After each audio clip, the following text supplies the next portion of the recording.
So in the previous video, we have studied several testing techniques that include guideline and standard reviews, heuristic evaluations, cognitive walkthroughs, think aloud evaluations. And today in this video, we are going to study the rest of the testing techniques such as usability tests, classic experiments, and the focus groups.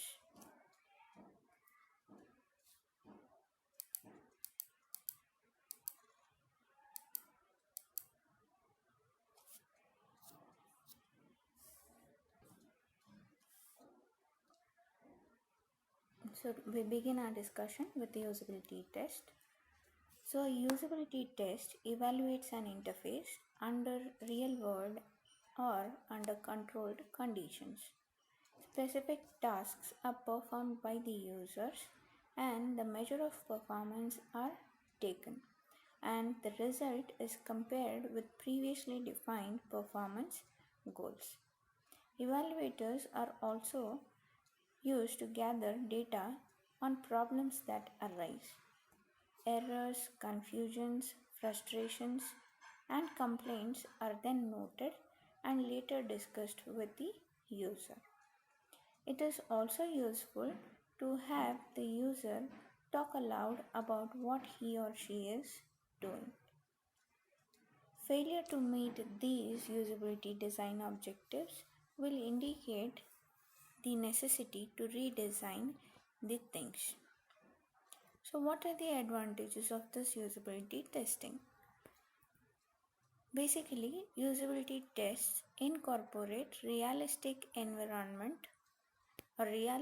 work environment where the tasks are performed in an actual work setting, either by making use of a laboratory or another controlled setting. A usability test can identify some serious or recurring problems by avoiding low priority items. Similarly, the disadvantages are its most serious problem, that is, its high cost, with well established facility needed to perform the testing. To effectively perform a usability testing, it also requires a test conductor with interface expertise. A usability test also emphasizes first time or early system use, collecting little data concerning use of the system from the experienced system user. These tests are also poorly suited in order to detect problems related to consistency.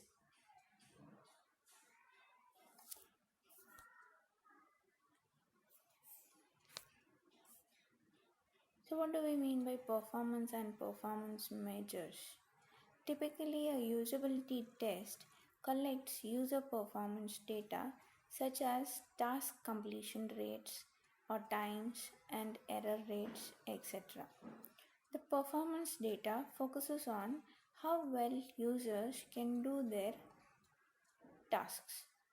Process data is comprised of measures about what users are doing during the task completion.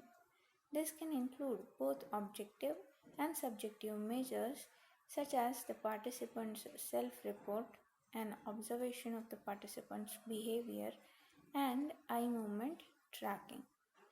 To measure the relevant impact of each measure, researchers conducted a study consisting of 3 stages for web application.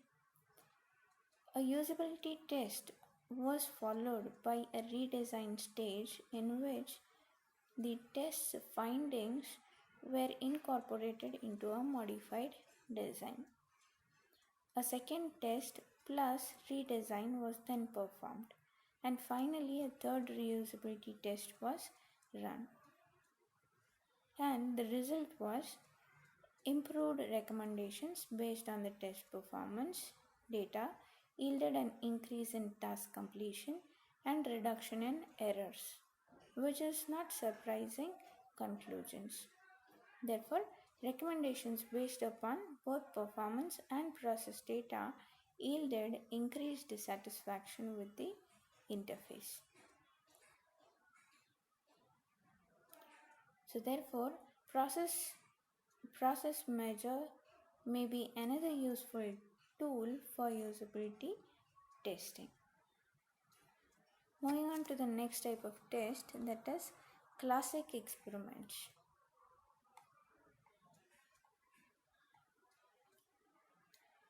So when there are two or more design alternatives, either of which may appear possible, a classic experiment may be developed to compare them directly.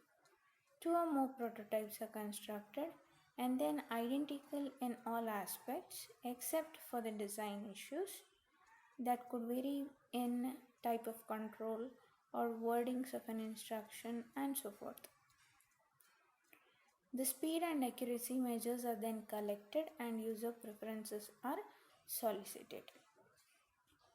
What is the advantage of this classic experimentation? The objective measures of performance and subjective measures of user satisfaction are obtained, thereby permitting a better informed selection of the best alternatives. What is the disadvantage? It's a rigorously controlled experiment, and experimental environment is required to conduct the evaluation. The experiment conductor must have expertise in setting up, running, and analyzing the data collected.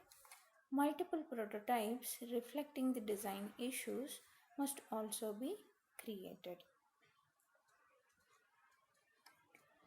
So general steps to be followed in order to conduct experiment are: first, state a clear and testable hypothesis. For example, a screen background color will affect the screen readability, and then specify a number of independent variables that are to be manipulated. So again, an example could be, you can give 5 screen background colors and carefully choose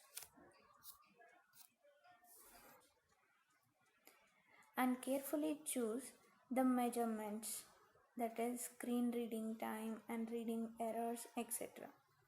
Judicially select study participants and carefully or randomly assign them to the groups. Control for biasing factors. Collect the data in controlled environment and then apply the statistical methods to do the data analysis and resolve the problem that led to conducting the experiment. So this is how classic experiments are held. So moving on to focus groups. So what do we mean by focus groups? In a focus group, a small group of knowledgeable users and a moderator are brought together to discuss an interface design prototype or proposed design tasks. The discussion is loosely structured but must be focused on specific topic or topics. The advantage of this is a focus group is useful method for obtaining the initial user thoughts or try out ideas. They are easy to set up and run and have a fairly low cost.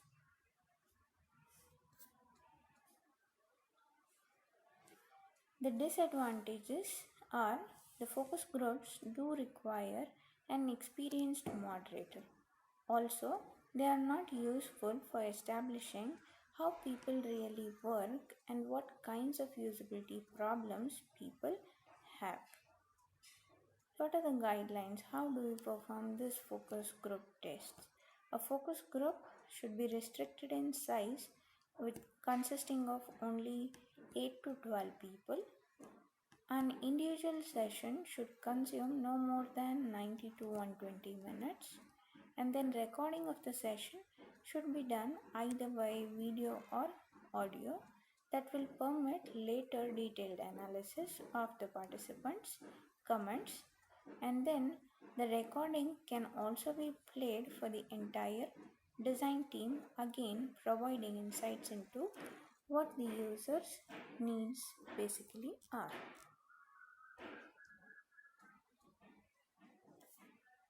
So then, which testing method has to be chosen?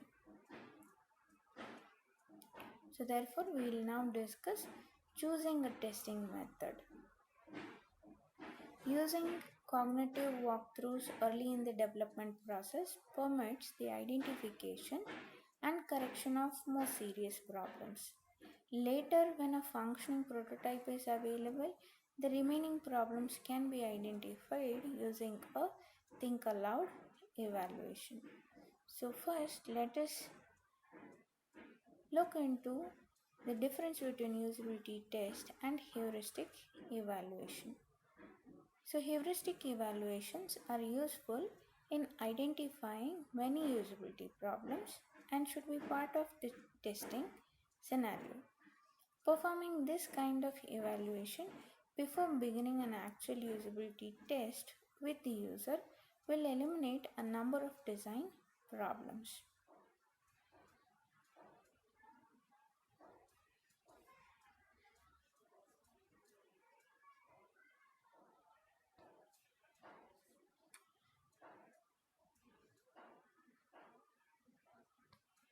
A study done by Fu addresses three levels of human behaviors identified, such as leading to interface usability challenges, are skill based, rule based, and knowledge based. The skill based level of success depends upon the user's ability to recognize and quickly react to the right signals presented by the interface. Non critical elements such as flashing or animation can grab the attention at the wrong time and pull the user's focus from the task at hand. The result may be errors or degraded speed. The rule based level of success depends upon the user's ability to perceive and respond to the signals that are associated with the ongoing task. People stumble when they fail to complete a step or steps because the system's state or next step information was not noticeable or clearly presented. The knowledge based level of success depends upon the user's ability to develop a right mental model for the system.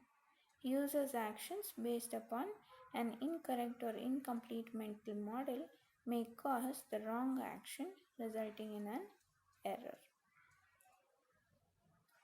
So, heuristic reviews should be applied first or early in the design process to identify the skill or rule based problems. After these problems are resolved, the usability testing can be focused on the higher level, that is, the knowledge based interaction issues, without distraction of skills or rule based problems. Thus, most usability experts now recommend that these two methods always be included in the testing process.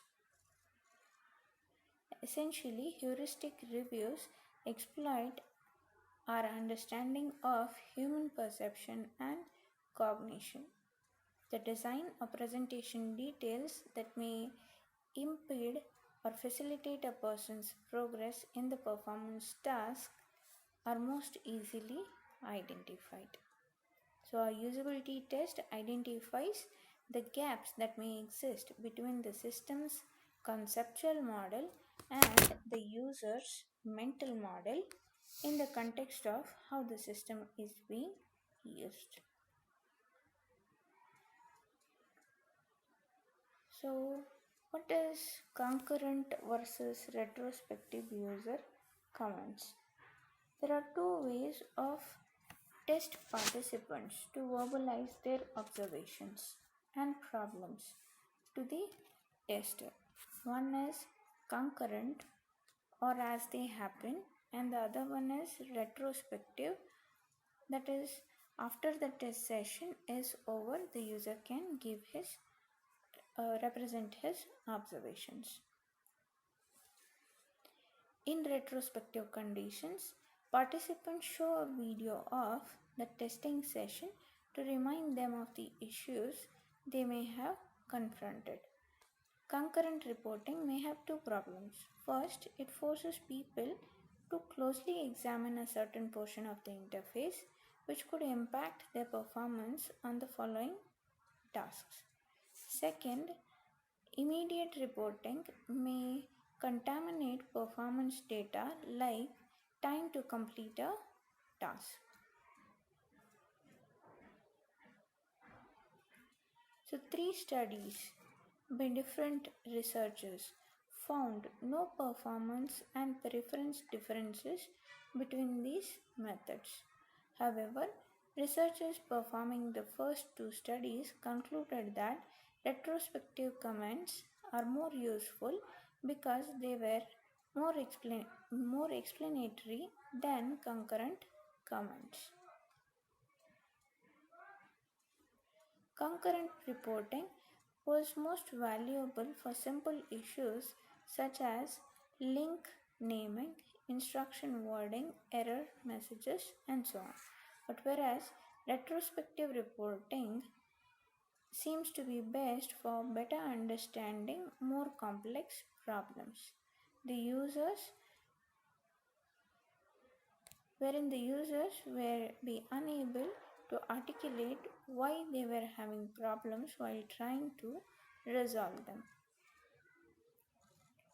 So a researcher called as Belly concludes from the studies that there is no difference in majority of comments made concurrently or those made retrospectively. So collecting concurrent comments does not appear to slow down the test participants or cause them to make more errors.